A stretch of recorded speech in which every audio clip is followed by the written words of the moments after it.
welcome in. This is Going Well. I think the show where no one's listening, no one cares. The show where every episode's the last episode. And today it's Bow Chicka Wow Wow. That's right, funks. Everything to do with them. What to do when your friends are in funks, what to do when you're in a funk. We're going to get funky on Therapy Thursdays on a Wednesday with Gary Direnfeld. But first, this. Yesterday, I provided you with a voicemail from a listener named Stephanie with very little context. It gave me such joy. I thought I'd do that again. This time, Stephanie called me about what's weird about her, or him, or just Stephanie. Hello, I'm Stephanie, and one weird thing about me is I like to shave my head from the scalp to the middle of my hair from time to time and leave the rest and grow that out from time to time. I hope that's weird enough about me, and I hope you like it. Thank you. Thank you, Stephanie. Oh, ice cream. Cold. Delicious cookie dough.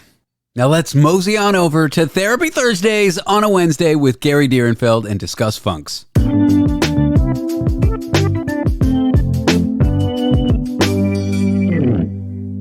I've been doing this for so many years. You just do it. You just do it. You just jump in. Believe it or not, I started taping before you said that. Perfect. I'm ready. You were born ready. You came out of the womb with a microphone. You know what it is? First of all, let me tell you, the first time I ever did public speaking, if you could call it that, theater arts, grade 10, and I had to do a skit with one other student, a girl, and there we were in front of the school, and I froze. Yeah. I literally froze, and the theater arts teacher, fabulous guy, was throwing lines to me, and I wasn't catching them. It was so embarrassing. But here I am today. I'm a public speaker, and the only difference, David, between then and now is practice. Yes, it's time behind the wheel. I mean, that's it. Do you think that horrible experience made you want to improve? You know, you're sort of chasing that childhood dragon of, okay, this was so horrible, but as an adult, I get to control the narrative. I get to become a good public speaker, so I don't have to feel that way again. Yes, and I also, was in the stage band in high school, so there was a lot of performing with that. And so, what was your instrument? Wait, we gotta drill this one in. We gotta drill down into this one. What were you playing? Saxophone, flute, and clarinet, lead alto. All at the same time, which is wild because you just have one mouth. That's pretty wicked, eh? And the cymbals between my knees. But the more you're in front of a group, the more you're performing, the more you ease into it, get comfortable with it. And at this point in my career, I've been interviewed on radio and television more than 600 times in my life. I had a television show, 65 episodes of Newlywed Nearly Dead. So, and I've done more than 600 workshops, live in front of groups anywhere from 20 to about 1,200. It's practice. I started from a place where I absolutely was terrified, and I blew it. Yep. And you got to, as the saying goes, kind of get back on that horse. When you're doing TV like that, is it like doing the news where they just put so much makeup on you? It's horrible and you look so strange, but on camera you look normal, but in person you look terrifying? Here's the funny thing. When I started with the television show, there was a makeup artist and I'd had my makeup done. By the end of the 4th season, there was no makeup artist. I put a little bit of powder to get the shine off. The shine off, and that was it. When I did television, when I started doing interviews on television, that goes back to the 1990s. Again, there was a professional makeup artist, and you were really done up. By the time I stopped doing television, I'm guessing 2016, 17, somewhere in there. I still do it occasionally, but from a more regular basis, there had been so many cuts. Yeah, I was going to say this one anecdote television. about makeup is like a metaphor for how things are in media in Canada. Yes. The makeup artist was long gone, and I didn't even bother with the damn powder. So yes, it's amazing how things have changed that way over time in TV. My girlfriend Miranda wanted me to tell you, because I said I'm interviewing Gary today. It's that therapy segment. And she said, well, he's a Gar-apist. And she's like, has he ever heard that one? And I said, no, not that to my knowledge. No. And she's like, well, you can give him that gift. You can tell him that he's Gary the Gar-apist. Or is he Fairy the Gar-apist? I don't know. As it comes out of my mouth, I realize it wasn't the stroke of genius she thought it was and that I thought it was as well. Listen, I've been called a lot of things. I mean, that's one of the more benign. Scumbag, dirtbag, late for dinner. Oh, God. Well, listen, the truth is, in my line of work, a lot of my work was with high conflict separated parents. I can imagine people get upset over that stuff. Slightly over, divorce lawyers are the most likely to be murdered by their clients, not criminal defense lawyers. You could screw up a criminal trial, and that criminal still is like, well, you tried your best. I'm going to jail, but you tried your best. I won't hold a grudge. But divorce lawyers, they're the most likely to be murdered by their clients. I know you're a therapist in this situation, so it's slightly different. But hang on. I wasn't a therapist. I would be a mediator, an assessor, or an arbitrator. So I'm either greatly influencing the outcome of a judge's position or recommendations, or I'm making the decision. And when you have high conflict separated parents, you know that one is going to like the outcome and one is not going to like the outcome. And that makes the service provider the target of blame. I remember complaining to my dad, who's never been divorced, but I remember complaining to him about my divorce many years ago. And I said, I'm unhappy about this, and she's unhappy about that, and we're in this. I'm unhappy, she's unhappy, I'm unhappy, she's unhappy. If you're both unhappy, that could be a good outcome. That's what my father said. Yes. He says a divorce where both parties are miserable is a fair and good divorce. Yeah. But sometimes, listen, depending on the facts of the case, one parent may have the lion's share of time with the kids and the decision-making authority, and no one is ever satisfied if you get the short end of that stick. Yeah, we didn't have kids or a house, so it was tough, and there was things to split up and this and that. I won't get into the details, but yeah, I can imagine with kids, it just adds that whole other layer. So all of this to say, I've been called a lot worse. Got it. Than a Gar-apist. That's it. A Gar-apist, it kind of sounds cool. Maybe if someone else is called a Gar-apist, they're saying that affectionately and as a compliment, as an homage to me. That's my ego talking. It's funny. You've actually met my girlfriend. The first time we ever worked together, I had this idea that we would do therapy on the radio live, which you did. It was fun. I mean, no dramatic things happened. She came on the show to complain that I was working on the show too much, and you mediated it. It was fun. I mean, how deep were we really going to go? Right. But it was fun. And so you actually met her, and she remembers you, and I think she remembers you very fondly because it was a fun... Honestly, I think she was just happy that I was spending time with her that day, even though it was working on the show. I figured out a way to spend time with her and work on my old job at the same time, and you helped facilitate that, so thank you. Always my pleasure.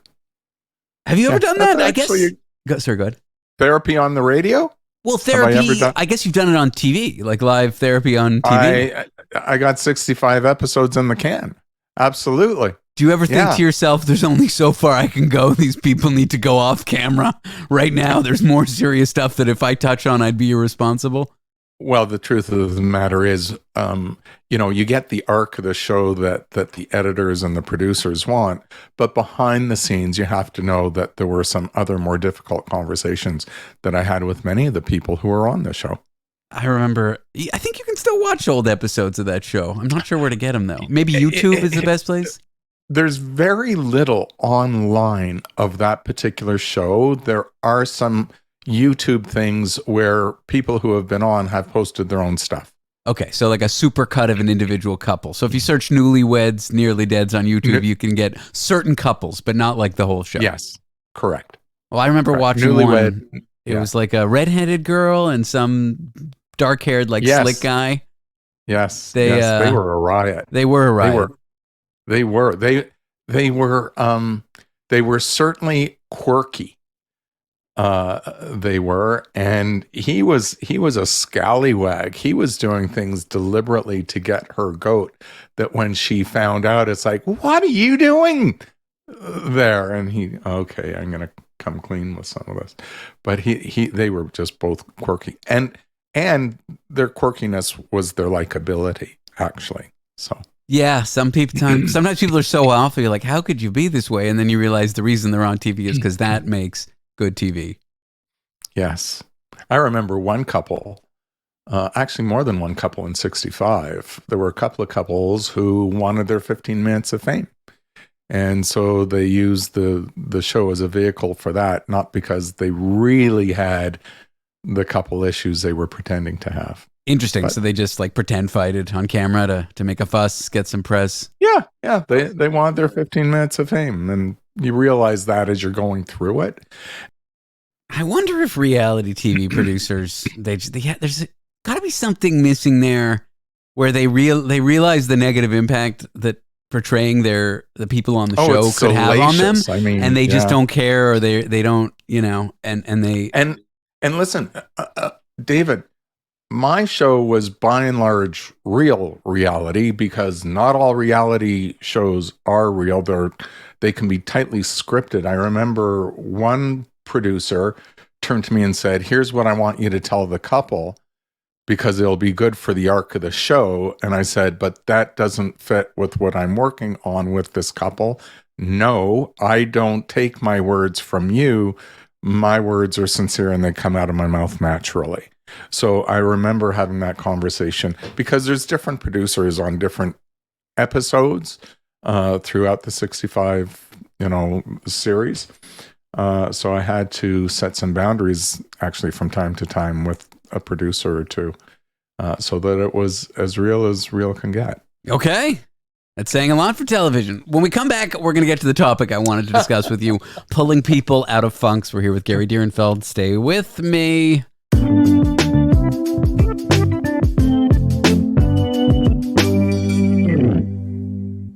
Gary, welcome back to the show. It is so much fun every time. It is so much fun being on with you, David. I don't know what your angle is, but he wants something, ladies and gentlemen. That's how and you're going to get it. I'll give it to you. When you're nice to me, anything's possible. Here's something. When I'm in funks, depressive funks, procrastination funks, not motivated, having a bad week, having a bad month, having a bad quarter, hey, even having a bad year, I've struggled with this kind of thing in the past. I'm divorced. When I first separated from my ex, I was in a prolonged funk. You add drugs and alcohol into the mix, which I'm now sober from, but it was really bad. And I remember often having in my funk this thought, it's always going to be like this. I have no imagination for it getting better. I'm always going to feel this way. You sort of lose that. You have a failure of imagination for what getting out of the funk or enjoying yourself or being happy or not feeling this way would be. One tool I've developed to deal with that is when I'm up and when I'm having good times and when I'm experiencing successes and I'm happy and I feel fulfilled and like I have a sense of community, I kind of stop and I pause and I say, hey, on Monday, April the 15th, 2024, I felt good. And so the next time I'm in a funk and I say, I can't imagine what it would be like to get out of it. I know that I've been one in the past and I know that I got out of it. And so I just need to take a deep breath and weather the storm. And I'm kind of ranting, but I know what it's like to not want to be pulled out of a funk. But when your friends... Or not being able to pull yourself out of it. Yeah, or not being able. But when your friends and your family see this happening, all they want to do is help. And you're kind of refusing it.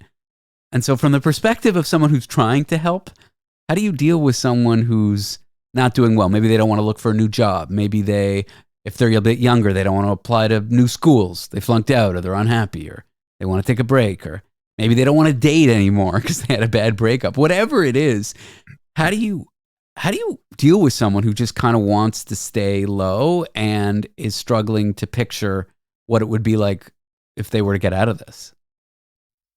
Okay. So, what an introduction. Did I lay a lot on you? 1,000 issues, a complexity. I won't say 1,000 issues. That's exaggerating. You raised a complexity of issues, and you're using the word funk, and you're using it synonymously at times with depression and sometimes with anxiety. And so, when I kind of think of a funk, I personally tend to think of a more short-term feeling down. Okay. The way you've used it, it can be more pervasive, more overwhelming, more long-term. So I just want to make some of those distinctions in terms of the introduction that you provided, talking about a funk, and we need to differentiate between some of those things. I want to talk to you about a personal experience. This dates back to the mid-1990s. I was given a phenomenal opportunity, and it was to develop a private brain injury rehabilitation program in Toronto. There was no budget. I could do whatever I wanted to do. How would I do it? Go about it. The proviso was I inherited some other professionals who I must work with, even though my role was to be the executive on this team. One of the persons that I had to work with had such a huge ego, and they envisioned the program revolving around themselves. And they would tell each person what they needed to do, when they needed to do it on each and every case.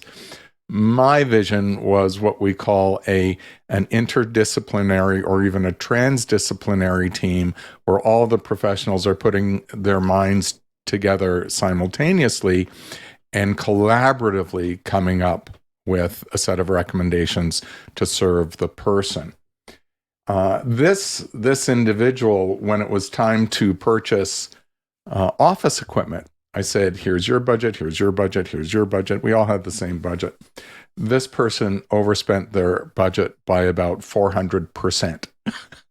Okay. And I'm thinking, how am I going to deal with this person? They were considerably older than me. They had much higher degrees than I did.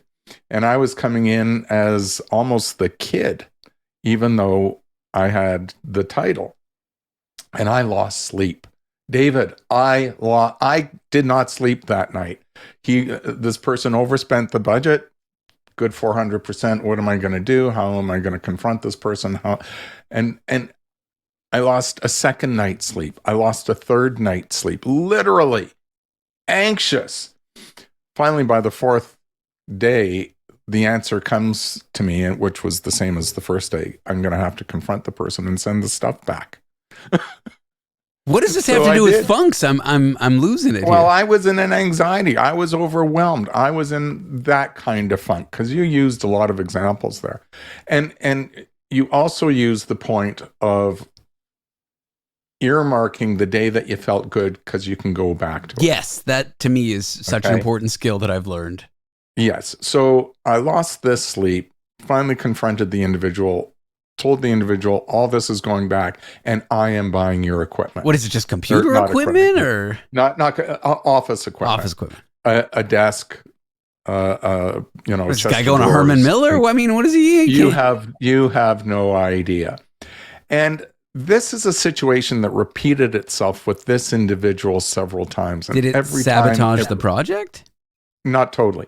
And I got it back on track. But every time I would have 2, 3, 4 nights, no sleep. And here's what went through my mind. I will never sleep again.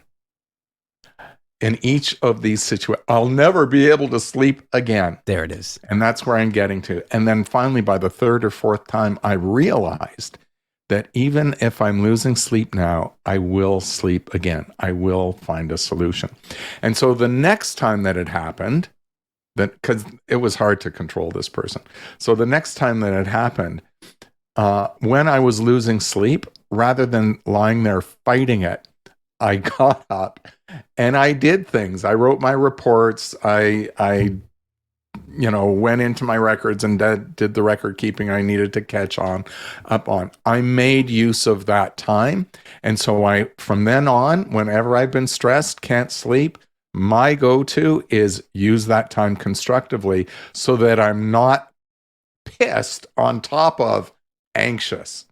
And so it fits with what you said. You earmark those times where you've been successful, where you've been feeling good, where you've been, where when you are the antithesis to that, when you're overwhelmed, in a funk, depressed, or anxious, you can point and say, I got through it. These are the moments. And you build on those. You build on those. I call them islands of health, islands of good.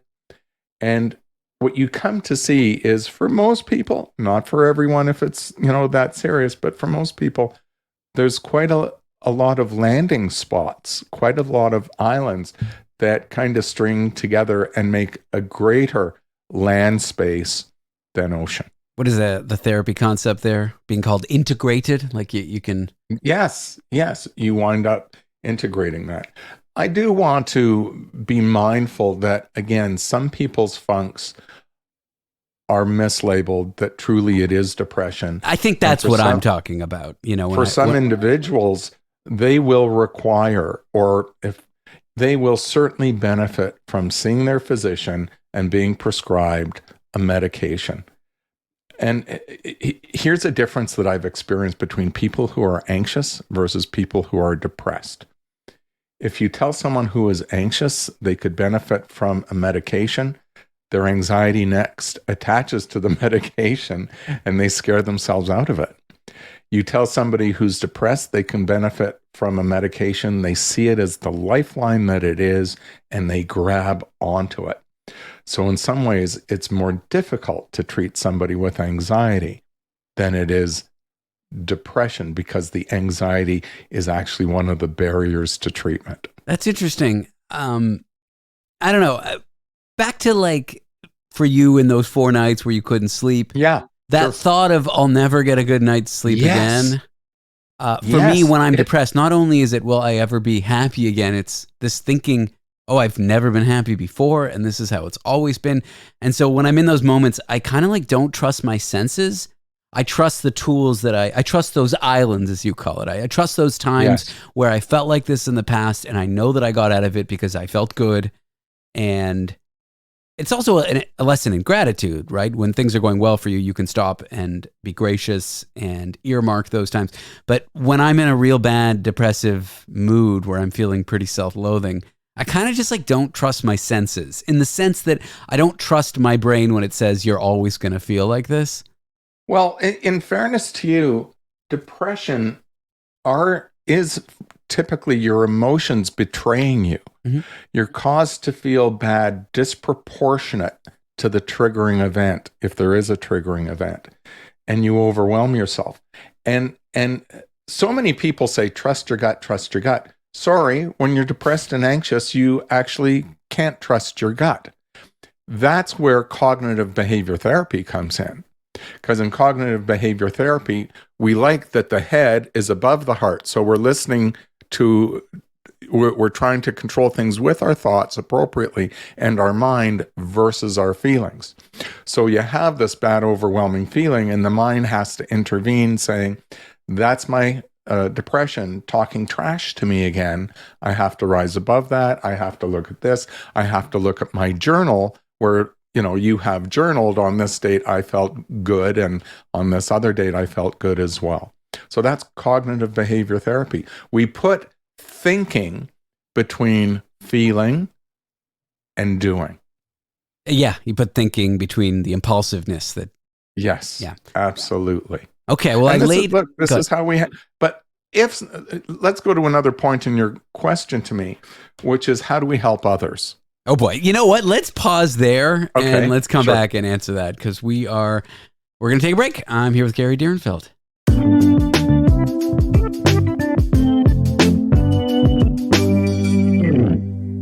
Gary Direnfeld. Okay, we were talking about funks. We were talking about long spells of depression that we observe in others who may not be interested or may not have the imagination to, may not be interested in being told, oh, it's going to get better. And they may be suffering from their brains betraying them with a failure of imagination for what it would be like if they did feel better. Maybe they forget all the times that they felt bad and then good again. They just think that it's always going to be like this. When you're in that funk, you are totally overwhelmed. You're in mud up to your ears. So strategies for dealing with loved ones you're observing in that cycle. Right. So if you're the loved one, you have to appreciate that the person in this funk or depression is literally overwhelmed. It's not something where you can expect them to, in a sense, pull them up by their own bootstraps. You have to appreciate they don't have bootstraps. I mean, they don't. And it's not something you can talk them out of. And here's the thing, the degree to which you typically try to talk someone out of a funk, the worse it actually gets for them. Because their view is, you don't understand, you don't get me. And by defending the funk, they work themselves further down the rabbit hole. So the good intention of talking someone out of it can backfire. Because of that, all we really want the loved one to do is to, quite frankly, sit quietly and provide a safe space for that person to feel whatever it is they're feeling. You don't have to like it. You don't have to validate it, but you have to be there. And just your presence is offering an, if you will, an anchoring opportunity. They can anchor to you. They can feel comfortable in your space, non-judgmental. And that allows them to feel and let some of those feelings hopefully just dissipate naturally over time, because they don't need to defend the feelings or themselves. It's funny. It reminds me of when I was drinking a lot and my friends and loved ones and even my therapist at times were trying to intervene. And I basically said, you have to tolerate me doing this. Otherwise, I'm just going to cut you out. And so some people were just like, you're an idiot. You are, because I was mixing drugs and alcohol in an unhealthy way. And like, you're going to kill yourself and I don't want to be a part of it. And other people were just offering support and saying, look, I know you may be passed out tonight, but I'm there for you. And I don't know, those who were patient with me and actually helped a lot with my final decision to cut it out. I know it's a little bit of a tangent because I'm talking about drugs and alcohol, but this idea of offering support. The concept is the same. Non-judgmental support where you're not demanding a change, you're just offering a lifeline. Yes. For me was super helpful when I was in those moments that I wasn't really ready to make a change. And anyone who was demanding that I make a change, I would fight, basically. That's exactly what I'm talking about. It's like, you don't get me. I'm going to prove to you just where I'm at and how this is. And we don't want that to happen. We don't want to inadvertently press a person further into their funk, depression, drugs, or alcohol. So just that you are human and being there, that presence is the lifeline. Interesting. Just like your presence on this show is a lifeline for me. Oh, thank you. What if it is starting to get dangerous? Like in my example where you're worried about the health of the person. Should they continue? Well, look, and that's an excellent question. If the person is putting themselves at such a degree of risk that they can bring harm to themselves, that's where we may need an intervention. That's where we may help the person into the car and into the emergency room or a treatment center. There are some bottom lines to that. You don't want to see a person inadvertently up their risk such that they can be permanently injured or die. Okay. Intervention. I kind of had one of those, bringing back weird memories. Oh my gosh. No, it's okay. A friend of mine just spent all night with me, drinking actually, but not letting me pop pills and mix it with alcohol. And he just kind of like, I don't know, sat with me and really like put it in plain terms what I was doing. And I don't know, it just helped. Yeah. David, given our discussion and your tremendous self-disclosure, I want to say to you that this conversation can be a triggering event for you. I don't. Oh, no, I don't come know off that it. Will be. No, I'm open I'm about gonna these things all the time. No. It's not just with you, but go on. Okay, go ahead. And when I say a triggering event, I'm not sitting here worried that you're going to leave the show and go do some drugs and alcohol, but it can come out even in your dreams and your sleep. You can wind up having vivid recollections and awful dreams tonight on the basis of this discussion, as may some of the listeners. Fine. Okay. So I'm pointing that out to normalize that experience so that if you or anyone else is triggered such that it brings back unpleasant recollections, dreams, memories, just know that can happen. It's normal. And all the things that we talked about in terms of remembering that maybe there's a journal with other circumstances that were pleasant, all those things can be used to get through those triggering events too. Yeah, I've got a bit of a different mind in terms of how I analyze me oversharing, I guess is what people would call it. Okay. I'm pretty honest with myself that I want to drink. I want to pop pills. When I first quit these things, there was a lot of internalized shame. Like the fact that I have the impulse or the desire meant that I was somehow wrong. And so I would just kind of wouldn't talk about it, or talking about it would make me anxious. But I actually think it's okay for an alcoholic to say that I miss drinking all the time. And I love drinking. I think that's perfectly okay because it's so bloody realistic. Yeah, it's much more honest to say, I love drinking. It's one of my most favorite things. It has a destructive force on my life. I know what that's like. I've been down that road. I'm not going to do it. I think that's for me at least, a much better way to go about it than saying, oh, I don't want to drink, or not discussing it. Now, I know this is slightly different. I'm talking about it at an intervention moment I had with a friend, but for me, it's the same idea. I'm okay talking about these things because when I don't, I get more triggered when they come up, I guess. Mm-hmm. But not everyone's like me. For some people, letting sleeping dogs lie may actually be the best strategy. But that's where I'm coming from, and that's kind of my analysis of. No, and I appreciate that. And there's a transparency and authenticity, an honesty about that.